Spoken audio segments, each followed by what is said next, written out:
Hi, this is Tim of the 1916 Company. Welcome and thanks for logging on. If you love this watch, email me, Team Mosso at the1916company.com for purchase pricing and availability questions concerning this watch. Today, it is my great pleasure to present an Omega that is not a Seamaster or a Speedmaster. This is a 2019 launch in stainless steel. It is the De Ville Tresor. Now, there were previously watches like this in the Omega collection, but you had to buy precious metal cases. In steel, this is a much more versatile timepiece.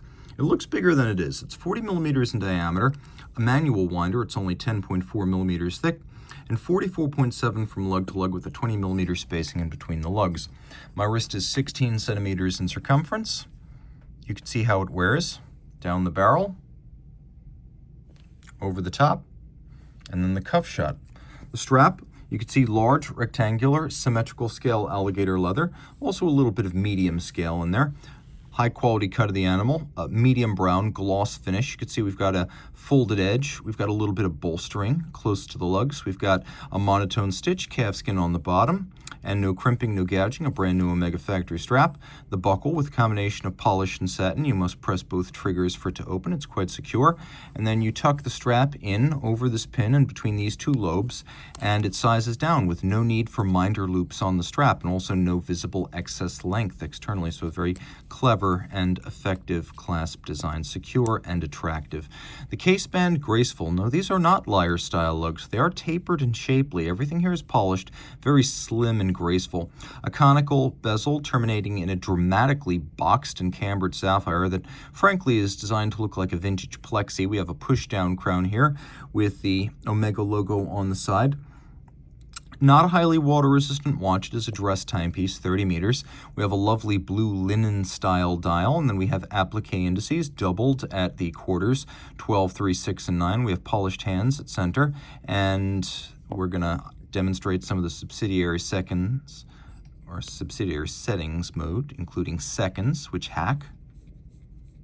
So I can set the watch to a reference time. And then I have an independently mobile hour hand. So if I'm traveling, everything keeps ticking, but I can change my local hour. I can even drive the date forward or backwards depending on which way I'm transiting across the international date line. So I've got that flexibility right there.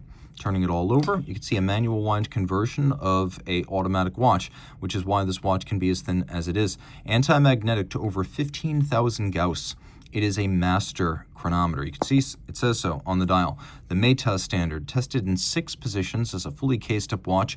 It is an exhaustive test chronometry. The basic movement does meet the COSC standards, but the full watch goes beyond that. Water resistance, power reserve, durability, anti-magnetism, all tested. 2 barrels. In the absence of the automatic system, there's a little bit more space, 72 hours of power reserve, 25,200 vibration per hour beat rate. It all pivots on 29 joules. You could see them all. Arabesque Côte de Genève engine turning, machined but attractive bevels. We have both polished and blackened screws, a full balance bridge and a free sprung balance for shock resistance, and the tri-level Co-Axial is invented by George Daniels in the 70s, realized by Omega in 1999, and relentlessly improved by Omega ever since, improving power reserve, improving timing, stability, and reducing maintenance requirements. The tri-level coaxial is probably still the most advanced escapement you can buy for under $50,000. If you love this watch, reach out to Team Mosso at the1916company.com for purchase and pricing details.